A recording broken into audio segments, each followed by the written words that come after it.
you scan the QR code, answer the question, get a little bit of engagement, so it's not just Joanne and I talking.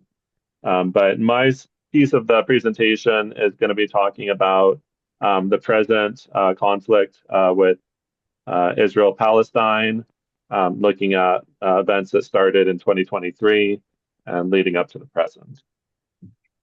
Okay. The presenters.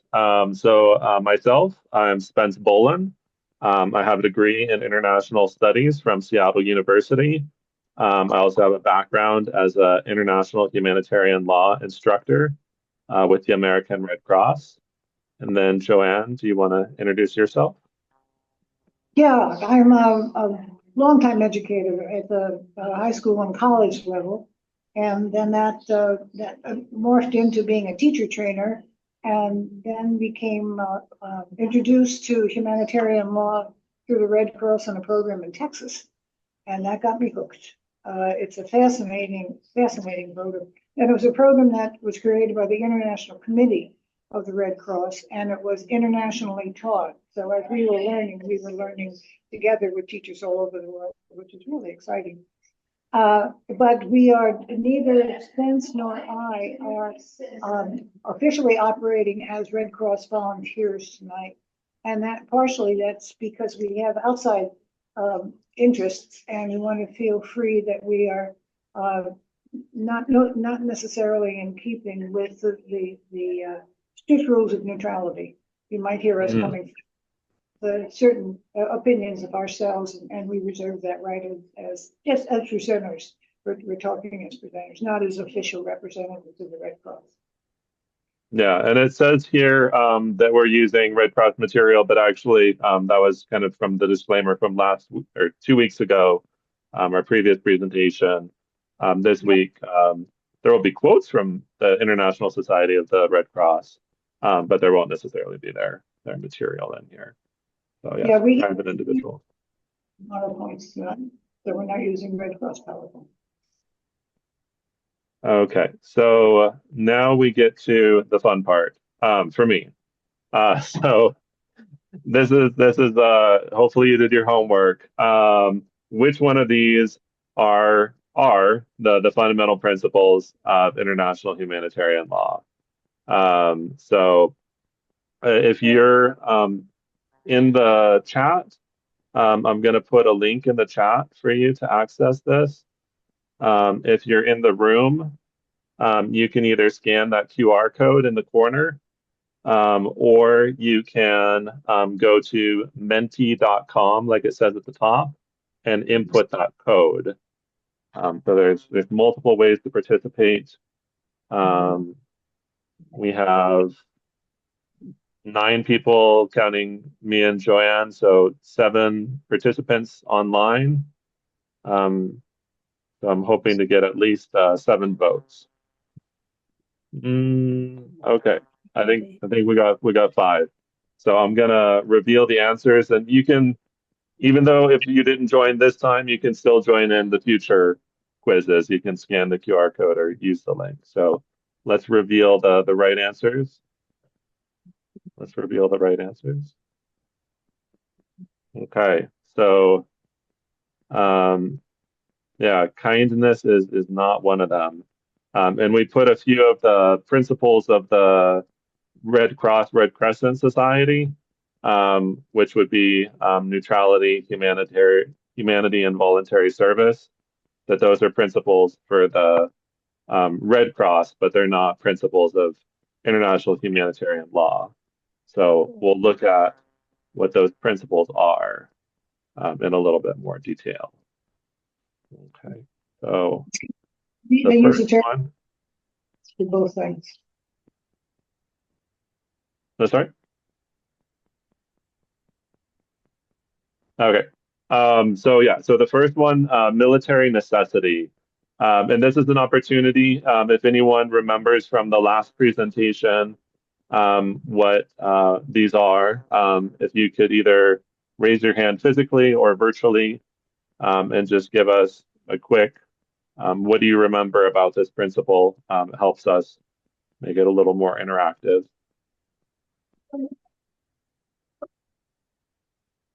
And military usually means what the military can do.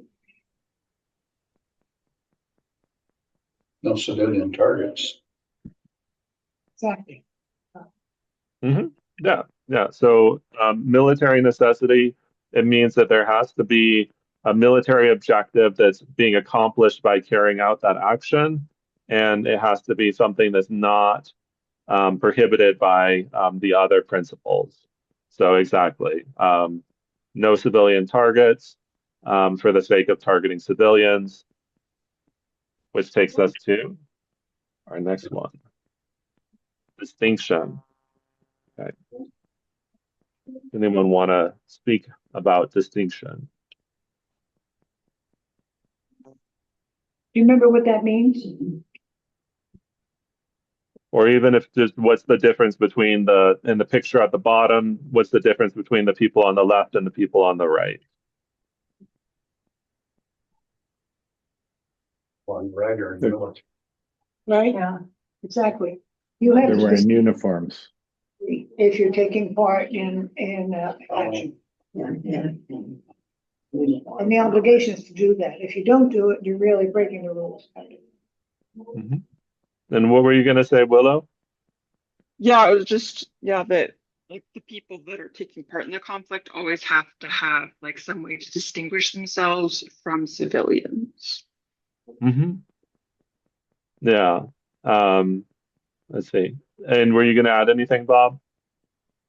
Oh, just that, yeah, they're wearing uniforms, and in the picture on top, that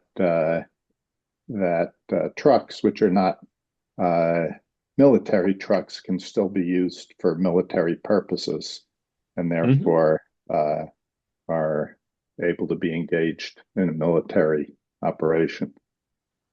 Exactly. So we have two different ways that this goes. One is that the military needs to differentiate themselves, distinguish themselves from the civilians.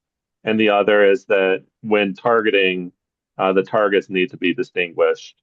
That exactly going after like an oil trucker, there needs to be a military objective behind that. Okay. Proportionality. We're going to be talking a lot about this one. So let's see. Does anyone remember proportionality?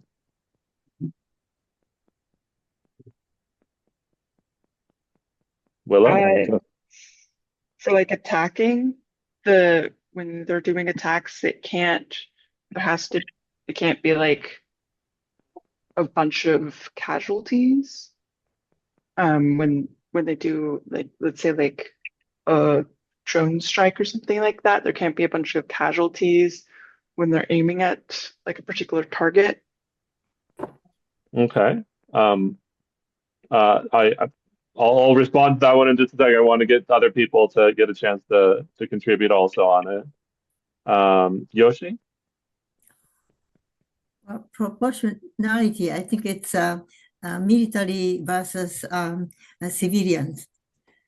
And I don't remember the detail of it. Sorry. Oh, no, that's okay. Well, it's a balancing act, right, between military and civilian casualties. That you've got to have a military target, and the proportionality is how many civilians versus the military objective. How many civilians are casualties versus what your benefit is from the military objective. Gosh, it's almost like you're an instructor in this.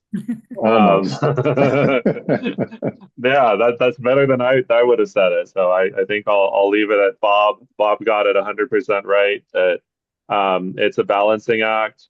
You'd like to say that it's an equation, but there's no real math or science to it. It's a judgment call. And that's why this picture is what it is, showing a lot of civilians, but also showing, someone in military fatigues who would likely be a legitimate target. So yeah, we'll definitely be talking about this one. Okay, and the fourth principle, limiting unnecessary suffering.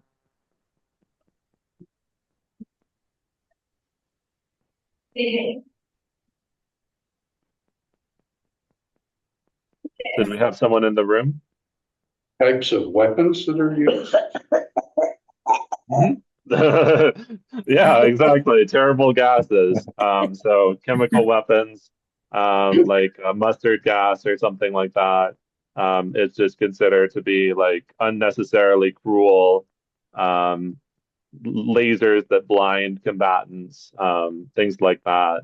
That there's not a justification militarily for use of that. Illegal. And seeing as we have a couple of people from the group about nuclear weapons, I will say that many legal scholars in the international community would point towards limiting unnecessary suffering and the use of nuclear weapons. That I don't have the statement with me right now, but the International Society of the Red Cross came out with a really forceful statement saying that, basically it would be hard to imagine a scenario where using a nuclear weapon did not result in unnecessary suffering along with violating other principles that we just saw. Okay, so controversial question now. Yeah, these are the four principles: military necessity, distinction, proportionality, and this is like I want to kind of think about this as a lens. That this is the lens that we're going to view Israel-Palestine through. That we're going to be thinking about the current events and the recent headlines in terms of these core principles. And so the other lens that we need to look at is we need to look at the lens of history, because I was going to say the conflict didn't start yesterday, but when did the present conflict begin? So this is another Mentimeter. We got 5 votes last time, so it's anonymous. We don't know which you voted for. And then what I'll do is I'll go through and I'll explain the significance of these dates as they pertain to the present conflict. Okay, can we get one more vote? No. Okay, so yeah, so oh, there we go. We got one more vote. Yay, we're at 4 votes. Okay, so there's no right answer on this one. There's not like a specific moment that we can point to and we can say like, this is, universally accepted as the point at which all of this started. And so the first date that we'll talk about is November 29th, 1947. And that is the point at which the United Nations voted to create the state of Israel, to partition the land into Israel and Palestine. We'll look at in more detail 1948, which was when Israel became a state. They call it the War of Independence from the Israeli side. They call it the Nakba, like the tragedy from the Palestinian side. And there's so much history that it's going to be, just a quick overview in the next few slides. But one thing that just in researching this, looking at the maps are incredible. The amount of land that was promised in 1947 for the Palestinian state versus the amount of land that Palestine got in 1948 after the end of the War of Independence or the Nakba, depending on what term you use, that it was almost half. And then 1967, we'll look at the 6-Day War in the land that was taken. 1987 was the Intifada, the Palestinian uprising against Israeli occupation. And then October 7th, I think a lot of us are quite familiar with what happened on that date, that Hamas and their attack on Israel. So let me jump into it. Okay, I just wanted to go through the dates really quick.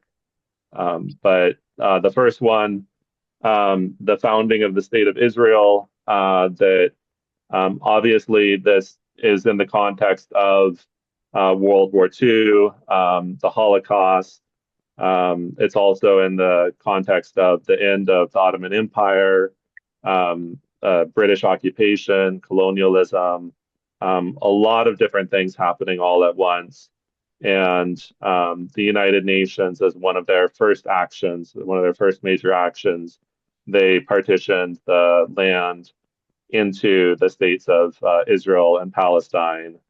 And yeah, on May 14th, 1948, Israel declared their statehood and went to war with all of their neighbors simultaneously.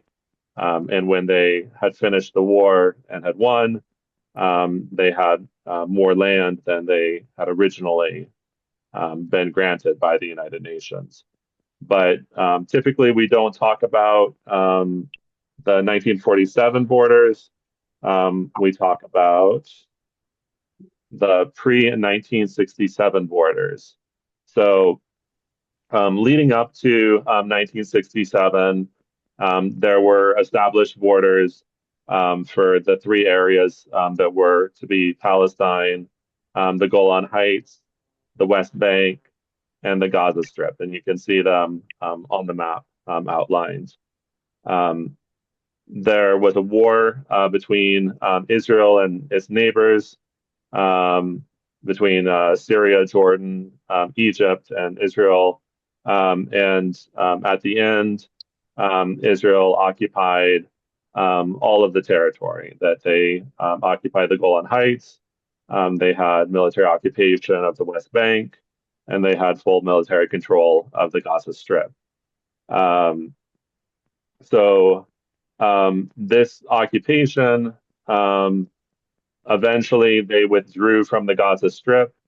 There was an election there in which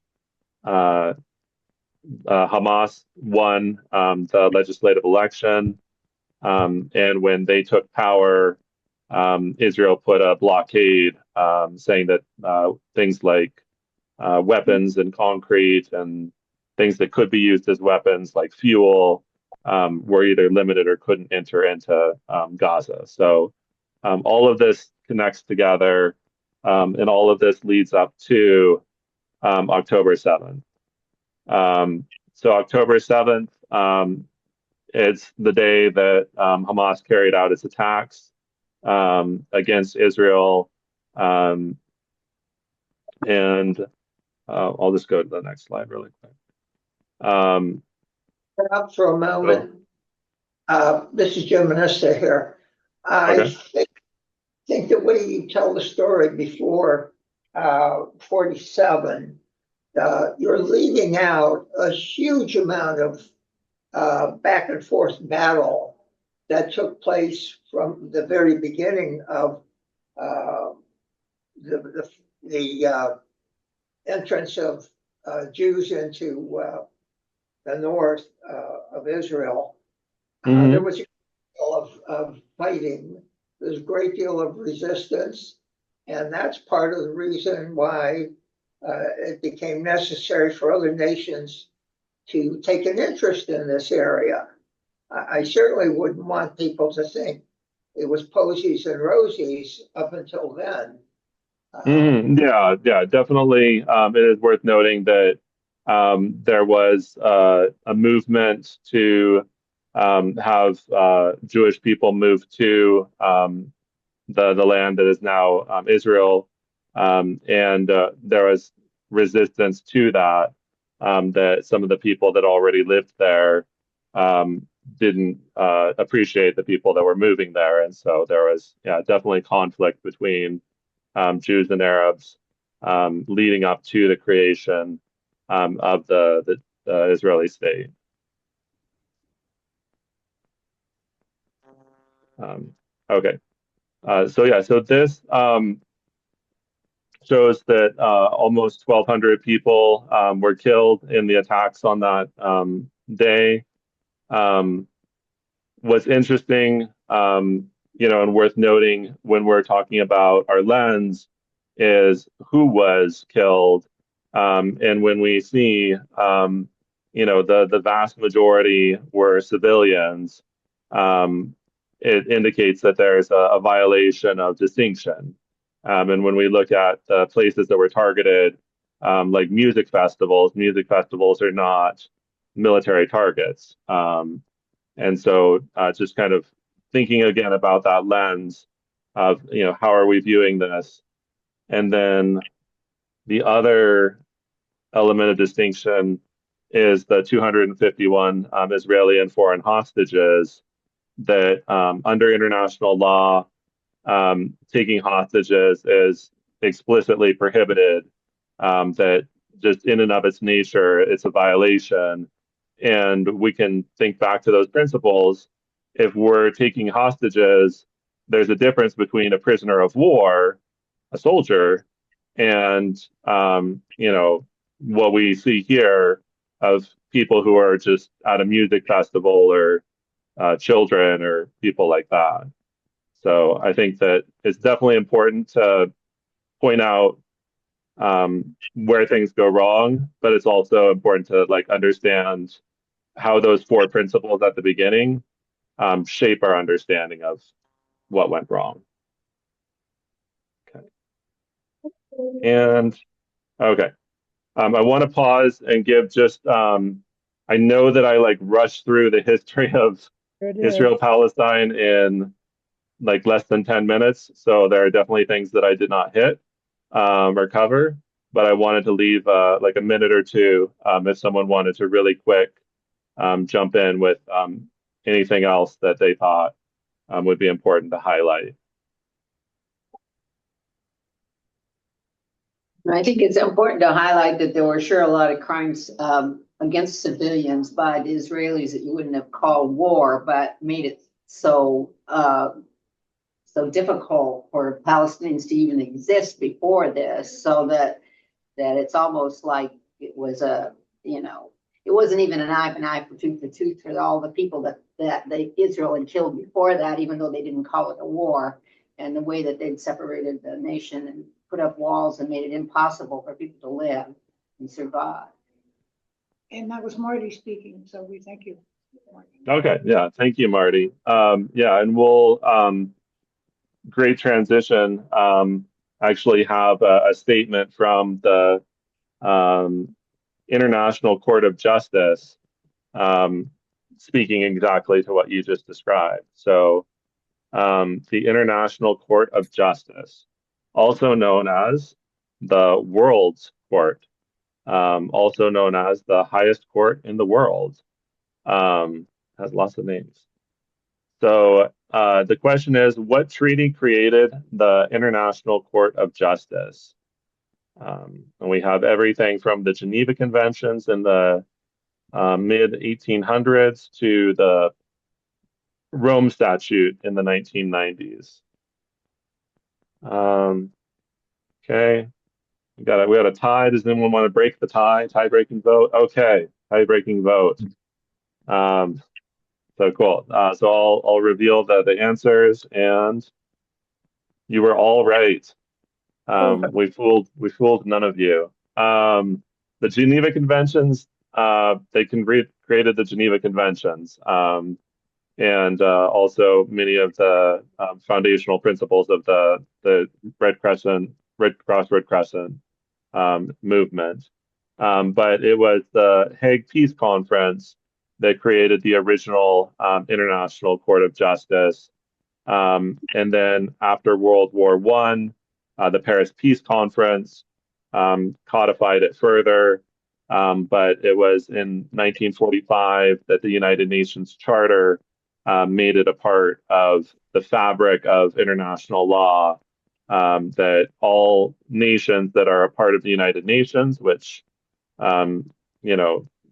it leaves out very few, Taiwan and Kosovo. There's only a very few number that are not UN members, are also members to the court. So the court's decisions are international law, and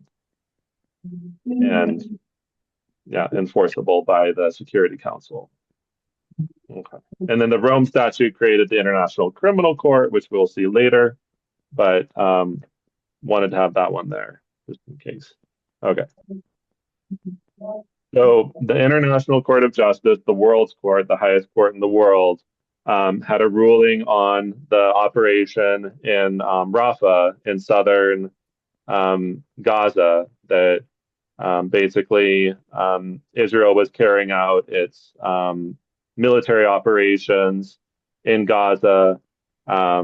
South Africa had brought a case regarding the Genocide Convention against Israel, saying that they believed that Israel was in violation of that convention. And the International Court had to eventually rule on the question of genocide, but an interim ruling was asked for on the question of Rafah, whether or not the Israeli military could go in and invade that area where so many civilians had fled for refuge. And the decision came back that no, Israel could not proceed with its military offensive as it had been indicated. Israel did proceed with its military offensive, so we'll talk a little bit more about the enforcement mechanisms and the lack thereof. But it is, definitely a noteworthy moment when the court came out and said that was against international law and against the treaties that and obligations that Israel had agreed to abide by.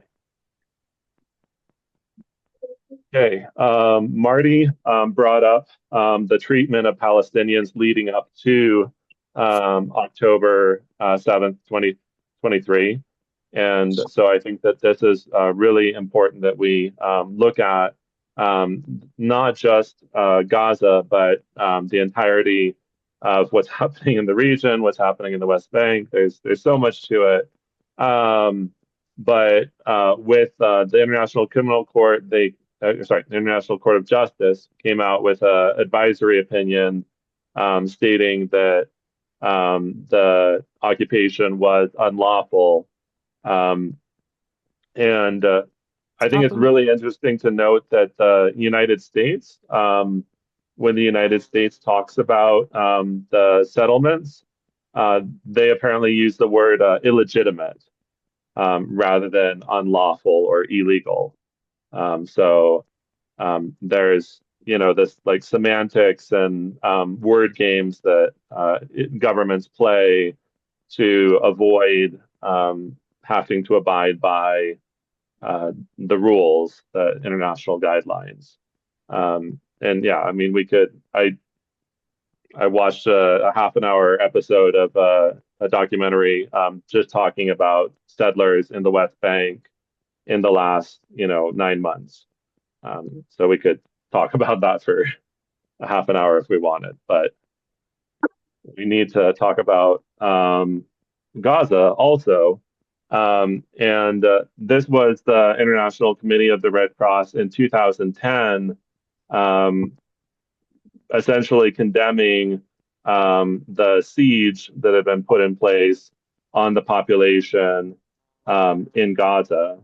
And so after Hamas won the election in the legislature, as I mentioned, the Israeli government controlled all the borders, both land and sea, into that area, and said that things like fuel, weapons, even to some degree food, was limited in how much and when it could come in.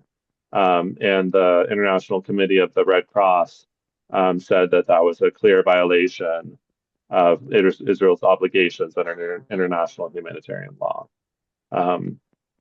So I mean, just today I saw in the New York Times there was an article talking about the siege that's underway right now in Gaza, and the lack of aid that's getting in. And the United States was saying that they want to put more pressure on Israel to allow in more aid into Gaza. So we'll see what comes from that. Okay, so that was the International Court of Justice. Next one, the International Criminal Court.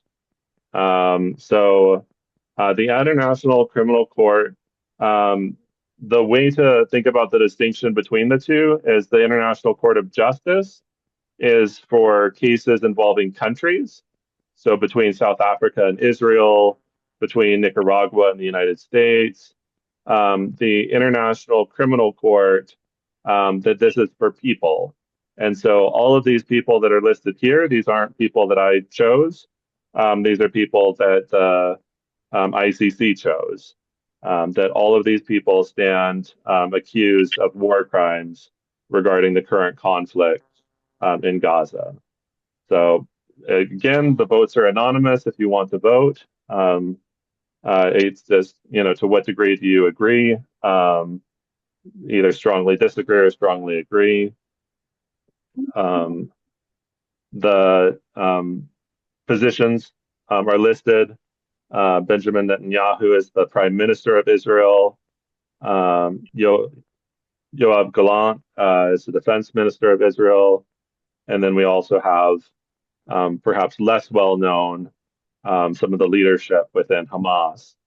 And many of those people have been killed in combat since those charges were brought, as far as dismantling the leadership within Hamas. Okay. Okay. So, and again, like there's no right or wrong answers on this one, to my knowledge. That this is, for the courts to decide, for the International Criminal Court. And so let's look at what the criminal court is about. There's also, there are more war crimes committed by others, but he's just narrowing this. No, I was kind of going to suggest President Biden is committing a war crime by continuing to support these monsters, but he's not on the list. ICC has not. Yeah, and so exactly, like that was kind of what I was looking for, was it doesn't let me go backwards. Oh well, I can't go back.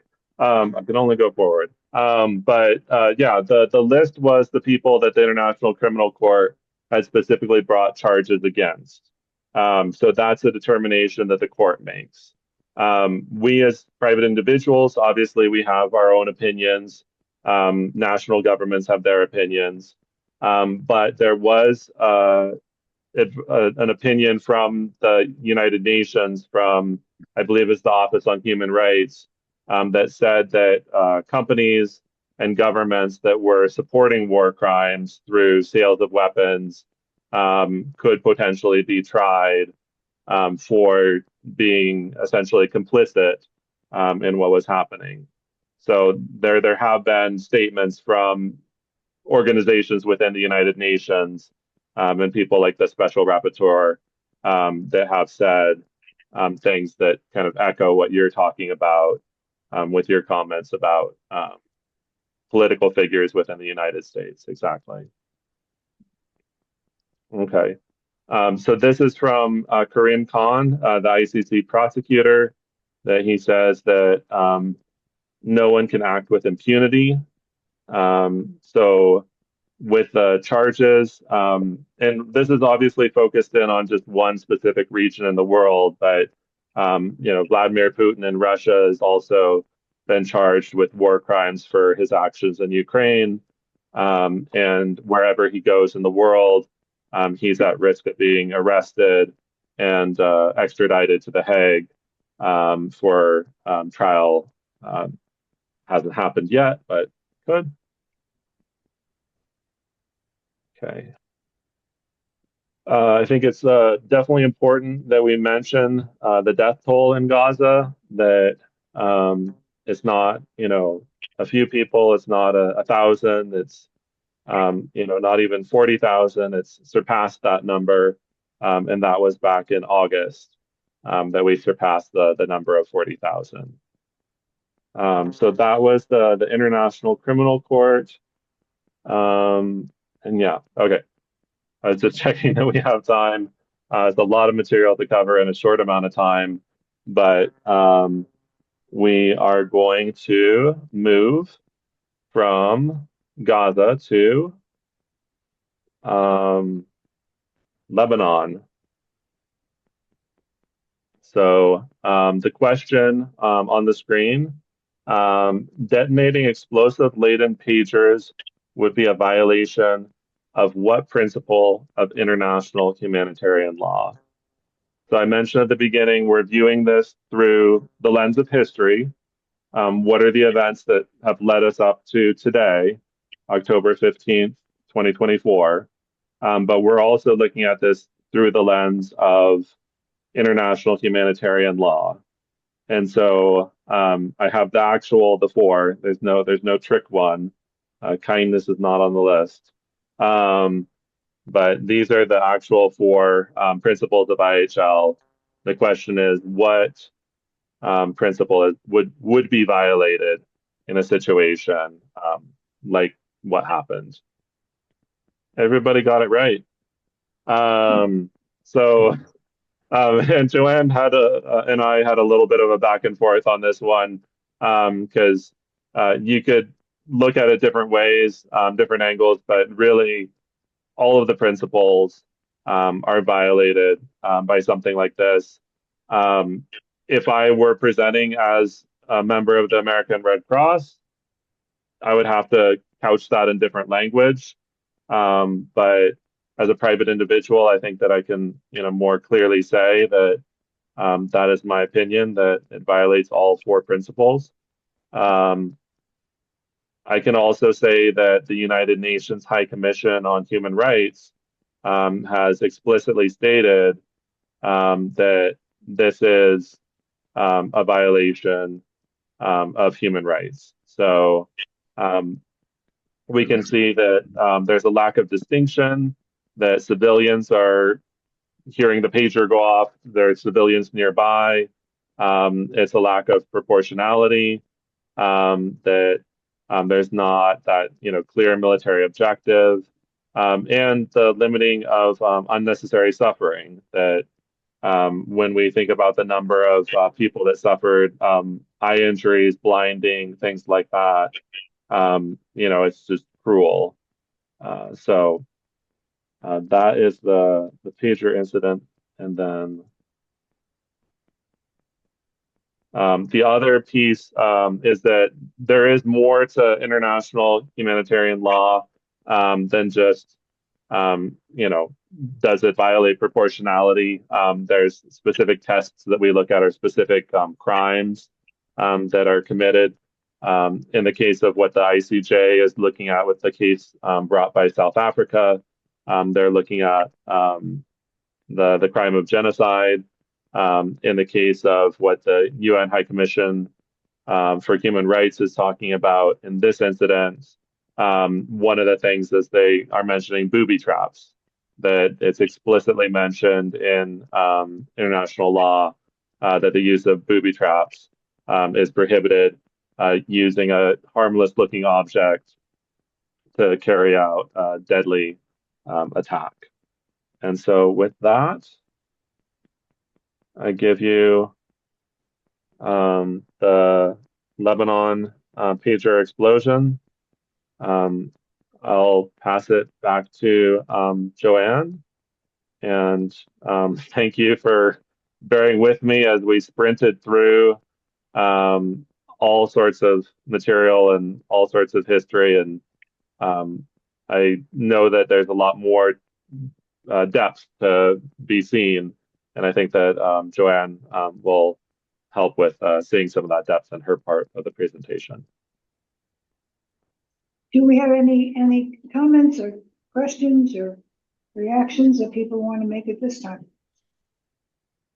Yeah, Just one thing I wanted to say This is Cindy. was that I heard you use the word borders a lot, and it's my understanding, people can correct me if I'm wrong, but that Israel's really never declared its borders, that they're still in process determining what those will be. And clearly we see that activity happening all the time. I just know that when I talk about it, I try to avoid talking about borders. Sometimes I slip and say it too, but my understanding is that they haven't been determined. They always had I was a social studies teacher, and when you're teaching about maps, and I would do the lesson on the Middle East, I would try to acquire some maps that were Israeli maps, right? And then I would get information from the people that were map makers, because we get maps in social studies and you're handing out the maps all the time. So when you got the maps that were being produced and were approved by our State Department, they were the official maps that we were recognizing, you would have Israel with lines around it, and then you would have other sections like the West Bank and Gaza, and at the time that it was Sinai, right, after 67 when it was Sinai. And you would have those shaded in, and you would say these are occupied territories. And it was a very clear distinction that they were separating both in what we were receiving through our textbooks, because textbooks have to coincide, our textbooks have to coincide with State Department decisions. Okay, then you get a map from the Israeli consulate. Well, it was all those areas that were, there was no distinction. These are our territories. Now, once the Sinai was released, and then went back to then the maps had to change, of course, and their maps would just have the territories that they had taken over. So the West Bank and Gaza were now under Israeli control. And so it was a very interesting, well, what are the borders? And so to this day, we recognize, the US recognizes occupied territories. And I don't know how other countries show their maps, but I mean, that's how I learned about, well, what map are we using here and which ones do we use? And so it'd be interesting if you get textbooks from other countries to see how they portray it. Because those are decisions made by the educational establishment. In all of this, nothing's been said about the settlements and the destruction of Palestinian villages. Yeah. To create new settlements and new territory. Well, there was a map, and I wish I took copies of it and I had it for you, and it actually shows you on the West Bank the amount of territory that has been taken over by settlements, and it's shaded in. It's a little postcard, and I thought I had taken them, and I have them here, but I'll find them after I finish. But we're gonna just take if you want to stand up and stretch, we'll take like a 2 minute, no more than 2 minutes. The restrooms are right across the hall. And so we'll just take a 2 minute break, and I'll look for the maps right now. Okay.